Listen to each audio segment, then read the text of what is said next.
नमस्कार दोस्तों, जैसा कि आप जानते हैं यूपीएससी के इंटरव्यूज चल रहे हैं और हम लगातार इंटरव्यू कवर कर रहे हैं। अभी लास्ट फेज चल रहा है, तो सर अपना इंटरव्यू देकर के आए हैं और हम इस वीडियो में जानेंगे कि सर का एक्सपीरियंस कैसा रहा इंटरव्यू का, किस तरह की उनकी जर्नी, उनकी स्ट्रैटेजी वगैरह क्या थी, क्या क्या अप्रोच उनकी रही है पूरी जर्नी के दौरान। तो चलिए शुरुआत करते हैं। और सर सबसे पहले आपका बहुत बहुत स्वागत है हमारे चैनल में। Thank you. कैसा इंटरव्यू हुआ सर आपका?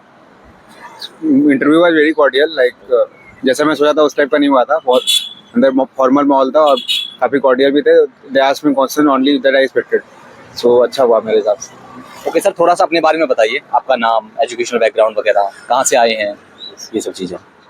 मेरा नाम सौरभ है और मैं उड़ीसा से आया था और दिल्ली में प्रिपरेशन कर रहा हूँ। एजुकेशन में इंजीनियर हूँ और अभी मैं 3 साल से प्रिपरेशन कर रहा हूँ। इसी में सेकंड अटेम्प्ट और पहला इंटरव्यू है, तो पता नहीं है कैसा होगा, पर let's hope for best. Mains भी पहला ही है? नहीं, सेकंड मेंस। अच्छा, मतलब आप प्रीलिम्स बराबर क्रैक कर रहे हैं पहले अटेम्प्ट से ही, है ना? 2 अटेम्प्ट हुआ है, तो दोनों बार डर लगता है और इस बार भी डर लग रहा है नेक्स्ट अटेम्प्ट के लिए। प्रीलिम्स होता है रैंडम। डर लगता है? डर लगता है। डर, वही डर को ही जानना चाह रहा था। मुझे आज तक कोई वो कैंडिडेट मिला ही नहीं जो ये बता सके कि हमें डर लगा है। सब कहते हैं ना मजा आया। कैसा डर लगा, कितना डर फील हुआ और डर किसका था? क्या तैयारी अच्छे से नहीं हो पाई, प्रिपरेशन मतलब गाइडेंस सही नहीं मिल पाई, या फिर क्या डर था? वो डर बताइए थोड़ा सा, ताकि जो कैंडिडेट देख रहे हैं, बच्चे एस्पिरेंट देख रहे हैं, उनको वो डर निकल जाए उनके माइंड से। प्रीलिम्स अपने आप में रैंडम होता है, तो मतलब ऐसे डरना निश्चित है। आप कितना भी अच्छा प्रिपेयर कर लो जी, क्वेश्चन बहुत रैंडम होता है और पता नहीं चलता है कि आप क्या टिक मारोगे। तो मतलब ऐसे तो प्रिपरेशन होता है तो निकल जाता है, पर वो रैंडमनेस होता है हर अटेम्प्ट में, तो उसका डर लगता है। प्रिपरेशन का ऐसे कोई डर नहीं है, पर जैसे अभी 1 महीना मिलेगा और इंटरव्यू चल रहा था, तो फिर से रैंडम हो जाएगा और फिर निकलेगा, नहीं निकलेगा तो फिर से प्रिपरेशन करना पड़ेगा। तो बस यही डर रहता है, ज़्यादा नॉर्मल सा सबको होता है। मतलब आपको डर ये है कि इंटरव्यू तक पहुंचने के बाद फिर एकदम सांप सीढ़ी की तरह जीरो पर। हाँ, वो तो डर होता ही है। गैप भी तो आ जाता है, 3 साल से मतलब गैप है मेरा इंजीनियरिंग के बाद। तो फिर जी, तो इसी डर को दूर करने के लिए, ताकि बच्चों को, वो जो एस्पिरेंट देख रहे हैं, वो टॉप से यानी इंटरव्यू तक पहुंच करके फिर जीरो पर ना जाए, मैं आपका देखना स्ट्रेटजी को थोड़ा सा जानना चाहूंगा कि स्ट्रेटजी में आप प्रीलिम्स में क्या करते हैं। 2 बार आपने प्रीलिम्स क्रैक किया है, किस तरह की आपकी अप्रोच रहती है, कौन कौन सी चीजों को, रिसोर्सेज वगैरह क्या रहते हैं, क्या आप अलग करते हैं औरों से? नहीं, अलग कुछ करने का जरूरत नहीं है। मतलब पहले से ही जो टॉपर लोग बताते हैं वही किया था मैं। पहले अटेम्प्ट में टेस्ट देना और दूसरे अटेम्प्ट में रिवाइज करना, क्योंकि टेस्ट पहले ही हो चुका होता है और बस वही मतलब करना होता है। सबको वही प्रोसेस होता है। आपका नहीं भी निकल सकता है, निकल भी सकता है, पर करना वही होता है। और पूरा स्ट्रेटेजी का बात है तो मेरा खुद नहीं निकला है, तो उसके बारे में पूरा बोलना गलत रहेगा। तो दोस्तों, अगर आप भी अपनी यूपीएससी के सपने को साकार करना चाहते हैं तो भाई देखिए, पीवाईक्यूज, टेस्ट सीरीज, 10 ईयर का ट्रेंड एनालिसिस के अलावा बहुत सारी चीजें हैं जो आपकी तैयारी में एकदम बूस्टर का काम करेंगी और आपकी तैयारी के लिए बहुत ही ज्यादा जरूरी है। तो नीचे डिस्क्रिप्शन बॉक्स में बहुत सारी लिंक्स अवेलेबल है, जाकर के आप चेकआउट कीजिएगा, मंगा लीजिएगा बहुत ही सस्ते रेट्स पर। दिल्ली से डायरेक्ट आपके घर तक पहुंच जाएंगी, जिनमें 10 ईयर का ट्रेंड एनालिसिस है, vision IAS, forum IAS, Bajirao and Ravi की टेस्ट सीरीज, जो फुल लेंथ टेस्ट भी अवेलेबल है। मतलब टोटल मटेरियल आपको मिल जाएगा यूपीएससी का। तो भाई जरूर चेकआउट कीजिएगा और लिंक नीचे डिस्क्रिप्शन बॉक्स में अवेलेबल है। अब चलिए वीडियो पर वापस आते हैं। नहीं, वही मतलब टेस्ट सीरीज लगाना है और रेगुलरली रिवाइज करना है, बार बार रिवाइज करना है सेम चीज़ को। स्टैंडर्ड बुक पढ़ना है, रिसोर्स को ज़्यादा डाइवर्सिफाई भी नहीं करना है और लिमिटेड भी नहीं रखना है बहुत ज़्यादा, और फिर काम होकर पढ़ना है, एग्जाम देना है अच्छे से। तो मतलब प्रीलिम्स और मेंस तो यही करना होता है और इंटरव्यू में चिल होकर एग्जाम इंटरव्यू देना होता है। तो मतलब 2-3 क्वेश्चन अंदर मैं नहीं बता पाया, और वो सब नॉर्मल है, तो इसका स्ट्रेटेजी बाद में पता नहीं। तो मुझे थोड़ा सा बताइए, आप टेस्ट सीरीज का जिक्र किया आपने, किस तरह से अटेम्प्ट की जाए टेस्ट सीरीज को? क्या सिर्फ सवाल हमारे सामने आया, टेस्ट सीरीज का एक पेज आया हमारे सामने जो टेस्ट सीरीज आप लगाते हैं, सवाल टिक किया, आ रहा है तो ठीक है, नहीं तो बात खत्म और छोड़ दिया, साइड रद्दी में रख दिया, कोने में पटक दी टेस्ट सीरीज, ऐसा करना चाहिए? या फिर उनको एज ए सब्जेक्ट्स की तरह हमें उनको बार बार रिवाइज, किसी नोट्स की तरह लेना चाहिए इस टेस्ट सीरीज को, जो उसमें एक्सप्लेनेशन वगैरह दी हुई होती है? किस तरह से अटेम्प्ट की जाए टेस्ट सीरीज का फायदा, मतलब ज्यादा से ज्यादा उसका आउटपुट किस तरह से लिया जाए? ये स्ट्रेटेजी सबका अलग अलग हो सकता है। मेरा टेस्ट कैसा देने का प्लान नहीं होता है, उसमें क्वेश्चन इंपॉर्टेंट है कि कैसे अप्लाई करना है, और ये सब्जेक्ट वाइज वेरी करता है। जैसे मॉडर्न हिस्ट्री और एंशिएंट हिस्ट्री, ये सब में क्वेश्चन बहुत रैंडम होता है, तो इसका एक्सपेंशन हम लोग रट नहीं सकते हैं, तो उसमें बेसिक टेस्ट लगाना है और ज़्यादा रटना नहीं है। पर ये पॉलिटी और इकोनॉमी में होराइजन को एक्सपेंड भी कर सकते हैं हम लोग, और टेस्ट को मतलब ऐसे उसका स्कोर को बहुत लाइट वे पे लेना होता है। तो ऐसा जो यहाँ पे होता है वहाँ पे जो क्वेश्चन पूछते हैं, दोनों अलग अलग होता है, तो मतलब स्कोर नॉर्मली होता है। और बस बाकी टेस्ट सीरीज को आप नोट्स बना के रखना पड़ेगा। आपने टेस्ट सीरीज कौन सी लगाई थी, मैं जानना चाहूंगा, क्योंकि बहुत सारी टेस्ट सीरीज है मार्केट में, थोड़ा सा बताना चाहें आप। जैसे कि विजन IAS की टेस्ट सीरीज है, फोरम की भी टेस्ट सीरीज आ रही है, बाजीराव रवि की भी टेस्ट सीरीज, बहुत सारी टेस्ट सीरीज आ रही है, कौन सी लगाई आपने? जैसे विजन आइस के हिंदी मीडियम पहले अटेम्प्ट में तो 4-5 कोचिंग का मैं लगा ही दिया था, तो उसका तो मैं खुद से पार्ट था बाजीराम और विजन, और 2-3 कोचिंग का लगाना पड़ता है, और वो सब पे वेरी करता है, बहुत लोग 20-25 में भी लगा के हो जाता है। तो क्या लगता है आपको किसकी बढ़िया टेस्ट सीरीज है? विजन आईएएस की, फोरम की, बाजीराम रवि की, अगर तीनों का मैं कंपेयर करूं तो? नहीं, सबका सेम ही होता है। क्वेश्चन ऐसे क्वेश्चन नहीं होता है, क्वेश्चन प्रैक्टिस करना होता है, कोई ऐसा बेस नहीं होता है। आपको देखना है आपको कौन सा सूट कर रहा है, सबका स्ट्रेंथ अलग होता है। तो आपको हिस्ट्री अच्छा लगता है तो मतलब हिस्ट्री का टफ क्वेश्चन देख सकते हैं, वो हर साल वेरी भी करता है, इसलिए कोई एक आंसर नहीं है।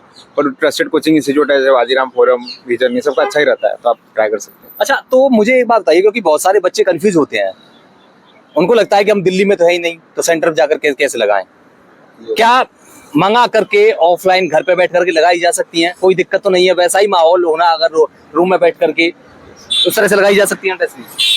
हाँ, मतलब मैं दिल्ली में ही रहता हूँ, पर मैं खुद से ऑफलाइन खरीद के घर पे लगाता हूँ। मतलब खुद से खरीद करके घर पे ही लगाते हैं? हाँ, क्योंकि प्रैक्टिस ही करना होता है। आपको 1-2 बार हो सकता है सिमुलेट करने के लिए ऑल इंडिया मॉक देना पड़े, तो अच्छा रहता है उसमें। लेकिन ऐसे आप घर पे भी लगाएंगे, अगर आप अच्छे से इफेक्टिवली कर रहे हो तो हो जाएगा आपका। और ये बाकी सब नॉर्मल स्ट्रेटेजी है, सब लोग यही फॉलो करते हैं। आपको खुद से वेरी भी करना पड़ेगा, कोई दिक्कत हो रहा है तो। बिल्कुल भाई, आप भी यार मंगा सकते हैं टेस्ट सीरीज वगैरह, बहुत सारे मटेरियल्स दिल्ली से मंगा सकते हैं, लिंक डिस्क्रिप्शन में आपको मिल जाएगी। बहुत सारा मटेरियल घर बैठे, आप दिल्ली जाने की जरूरत नहीं है आजकल, है ना। मुझे थोड़ा सा बताइए पीवाईक्यूज के बारे में। पीवाईक्यूज आपने लगाए होंगे, कितने साल के लगाए हैं? वो हर बार लगाना पड़ता है। पहले अटेम्प्ट में मैं 20 साल का लगाया था, इस साल 10 साल का, मतलब पिछले साल 10 ईयर्स का। और डिपेंड करता है, आप कॉन्फिडेंट हो जाओ तो नहीं भी लगा सकते हो, लेकिन याद रहना चाहिए सारा, मतलब आना चाहिए आपको। अच्छा, एक चीज मुझे बताइए कि पीवाईक्यूज को किस तरह से लगाए? क्या टेस्ट सीरीज की तरह लगाया जाए या कुछ और उसकी अप्रोच रहती है आपकी? नहीं, उसका अप्रोच होता है अलग, टेस्ट सीरीज जैसा नहीं देख सकते हैं, उसका सारा ऑप्शन को एनालाइज करना पड़ता है। और ये कैसे पूछा, वो ऑप्शन डाला तो क्यों डाला है? हाँ, टेस्ट सीरीज में कुछ भी क्वेश्चन हो सकता है, हो जाता है कि वैलिड नहीं हो, मतलब रिलेवेंट नहीं हो आपके प्रिपरेशन के लिए, पर पीवाईक्यू बहुत रिलेवेंट होता है। अगर वो रैंडम भी है तो आपको देखना पड़ेगा कि रैंडम है, और बस यही देखना होता है। अच्छा, तो आप ये कह रहे हैं अगर कंपेयर करें टेस्ट सीरीज और पीवाईक्यूज को पहले रखें? हाँ, पीवाईक्यू पहले रखना पड़ेगा आपको, लेकिन आप टेस्ट सीरीज के बिना पीवाईक्यू सॉल्व करेंगे तो आपको लगेगा कुछ आता नहीं है। ठीक। तो आप टेस्ट सॉल्व करो, रैंडमनेस आदत हो जाएगा, फिर पीवाईक्यू का स्ट्रेटेजी आप टेस्ट सीरीज में फॉलो करोगे तो अच्छा रहेगा। ओके, थोड़ा सा मुझे मेंस के बारे में बताइए आप। पिछली बार आपने मेंस दिया था, क्रैक नहीं हो पाया, है ना। इस बार पहला इंटरव्यू दे रहे हैं।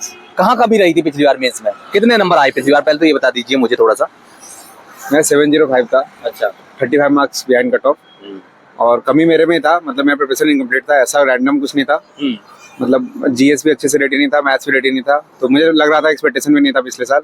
मैं मेंस का टाइम यूटिलाइज किया था, और इस साल एक्सपेक्टेशन इस साल भी नहीं था, पर वो पता नहीं हो गया, पता नहीं आगे क्या होगा। अच्छा, प्रीलिम्स में कितने नंबर थे पिछली बार?